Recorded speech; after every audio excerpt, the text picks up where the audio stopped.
Episode 2. I'm finished eating, Uncle.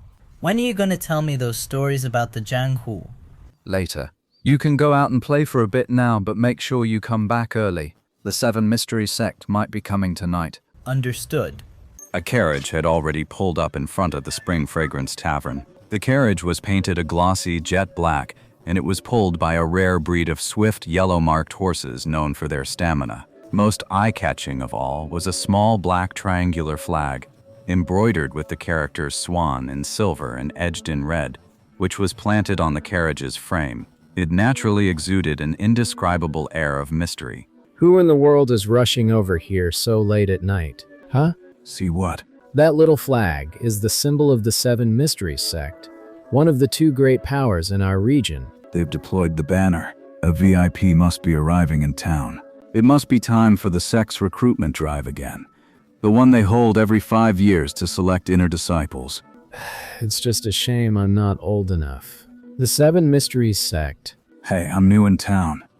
What's the deal with this Seven Mysteries Sect? The Seven Mysteries Sect, also known as the Seven Extremes Sect, was founded 200 years ago by the legendary Seven Extremes Sage. It once dominated Jin Province for decades, even spreading its influence into neighboring provinces. For a time, its name shook the entire Yu Kingdom. Oh, the Seven Mysteries Sect.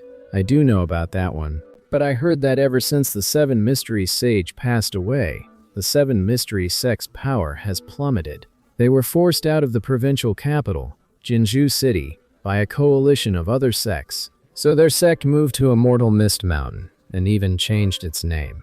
This Immortal Mist Mountain is the most remote place in Jinzhou. Well, it seems the Seven Mysteries Sect is just a third-rate local outfit now, isn't it? True, but as the saying goes, a starved camel is still bigger than a horse. After all, the Seven Mysteries Sect was once a major power. Its potential is still nothing to scoff at. After arriving at Rainbow Cloud Mountain, they immediately took control of over a dozen towns, including Green Ox Town. With 3,000 to 4,000 disciples under their banner, they're one of the two undisputed local powers. The only local power that can rival the Seven Mysteries Sect is the Wild Wolf Gang. I do know a bit about the Wild Wolf Gang. I heard they started out as a band of horse bandits in Jinzhou, raiding and pillaging. After several government crackdowns, part of them accepted an official pardon, while the rest became the Wild Wolf Gang. So the Wild Wolf Gang is on Rainbow Cloud Mountain too. The horse bandits are notoriously vicious and bloodthirsty. They fight without fear. The Seven Mysteries Sect might not have an easy time against the Wild Wolf Gang. That's certainly true. The Seven Mysteries Sect has been on the losing end in several clashes with the Wild Wolf Gang. But when it comes to wealth, the Wild Wolf Gang can't even compare. Even though they control more townships, they don't know how to manage them. So the Wild Wolf Gang is extremely envious of the Seven Mysteries Sect's few wealthier territories, and they're constantly stirring up conflict between the two. The current sect master of the Seven Mysteries Sect must be getting a headache over all this. That's why he's been expanding the recruitment of inner disciples these past few years. The group was still deep in discussion when a lean, wiry man in his 40s hopped down from the carriage. He moved with agile, practiced ease, clearly no slouch in the martial arts. Seeming quite familiar with the place, he strode purposefully straight for Han Li's hut. Han Sanpeng was just leading Han Li out of the small courtyard. The moment he saw the man, he immediately stepped forward and offered a respectful bow. Elder Wang, you've come to lead the men yourself? The roads haven't been safe lately.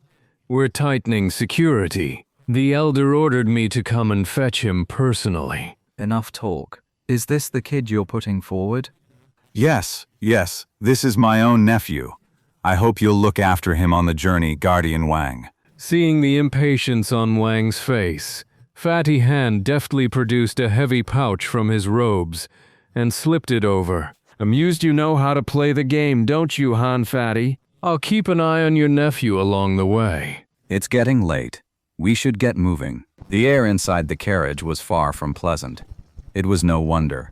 A space meant for a dozen passengers was crammed with nearly 30 children. While the kids were smaller than adults, the wagon was still packed to the brim. Han Li nimbly squeezed his scrawny frame into a corner of the carriage, then began to covertly observe the other children. The children gathered for the entrance examination were clearly divided into 3 distinct groups, based on their clothing and their backgrounds. 5th young master, I heard you've been training in martial arts since you were little. You must be amazing, right? Hey, I'm alright, I guess. Of course. The 5th young master's family runs a martial arts school. The school's master is top tier, and they're loaded with money. Naturally, the 5th young master is amazing. Then 5th young master is sure to pass the test.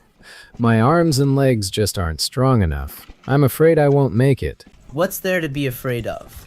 We've still got several days before we reach the 7 Mysteries sect. I can give you some pointers during dinner tonight. Thank you, 5th young master. Thank you, 5th brother. No problem. Who is this 5th young master? Why is everyone crowding around him? Keep your voice down. That 5th young master's name is Wu Yan. Those kids who grew up in town are a snoppy bunch. It's best for us country kids to steer clear and not stir up trouble. The carriage departed from Qingyu Town, racing westward. It made several stops along the way, picking up more children.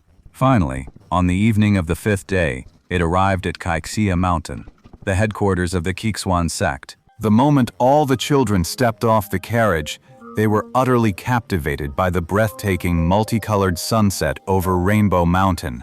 Don't just stand there gawking. Keep up. Kaisha Mountain was originally called Phoenix Fall Mountain. Legend has it that in ancient times, a 5-colored phoenix descended here and transformed into this very peak. Later, visitors discovered the mountain was exceptionally beautiful at sunset, as if draped in radiant clouds, and so they renamed it Kaisha Mountain. Kaisha Mountain is the 2nd largest mountain in Jinzhou. Only the White Python Mountain surpasses it in sheer area, with its range stretching for over a dozen miles in every direction. This mountain has over a dozen peaks, large and small, each one treacherous. They're all occupied by the various branch halls of the Kixuan sect. The main peak of Kaixia Mountain, Sunset Peak, is the most treacherous of all. It's not only incredibly high and steep, but there's only a single path from the base to the summit. The Kixuan sect placed its main headquarters there. Then, along that one precarious route, they established a series of 13 sentry posts. It's practically foolproof. We can rest easy. Han Li kept his eyes on his surroundings as he followed the group ahead. Suddenly, the line ahead came to a halt. Brother Wang, what took you so long? You're 2 days behind schedule. Hall Master Yo, we were delayed on the road. I appreciate your concern, Elder. Guard Captain Wang stood before the crowd and respectfully bowed to a red-faced elder, his previously overbearing demeanor from the journey completely gone, replaced by an almost fawning expression. Which batch of disciples is this being sent up the mountain? That makes 17 groups now. Take them to the barley courtyard. Let them get a good night's rest. The selection of qualified disciples begins at first light tomorrow.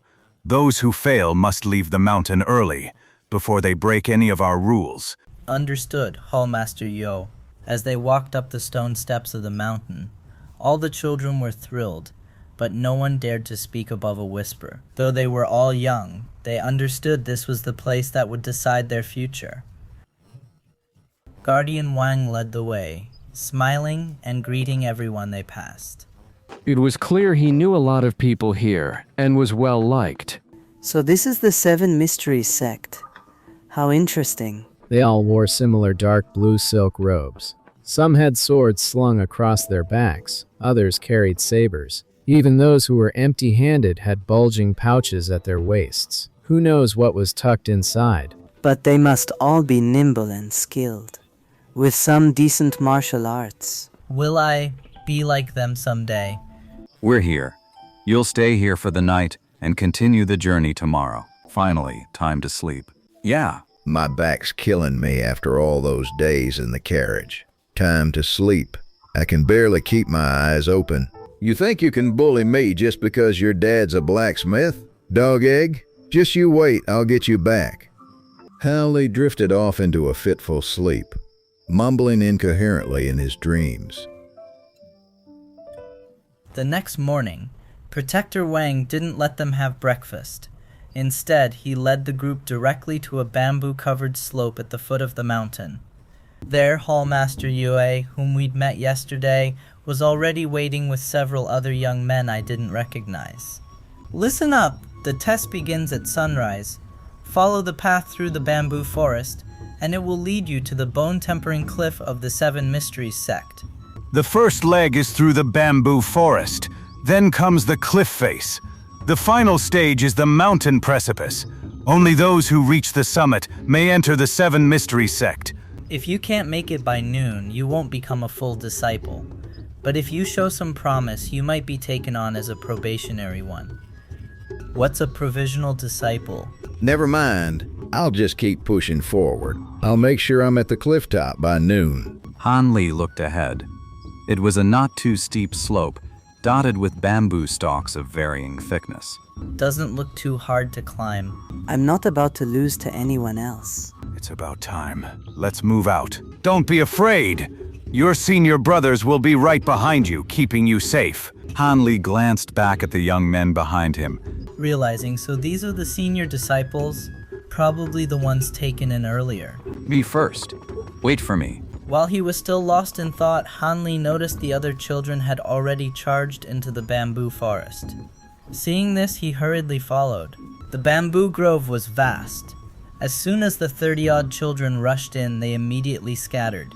Han Li lifted his foot, crouched low, and slowly advanced up the slope. This bamboo grove doesn't look like much, but walking through it for a while is exhausting. My legs feel heavier and heavier. Han Li wanted to see if the others were struggling as much as he was. He turned his head and saw the senior brother following right behind him. Wait, is this tall, lanky senior brother the one who protected me during the test? Why's he got such a cold look on his face? You've been following me for so long without making a sound, it's a bit unnerving. Gradually, Han Li had to use one hand to lightly pull on the bamboo stalks, making it easier to push forward. This went on for a long time.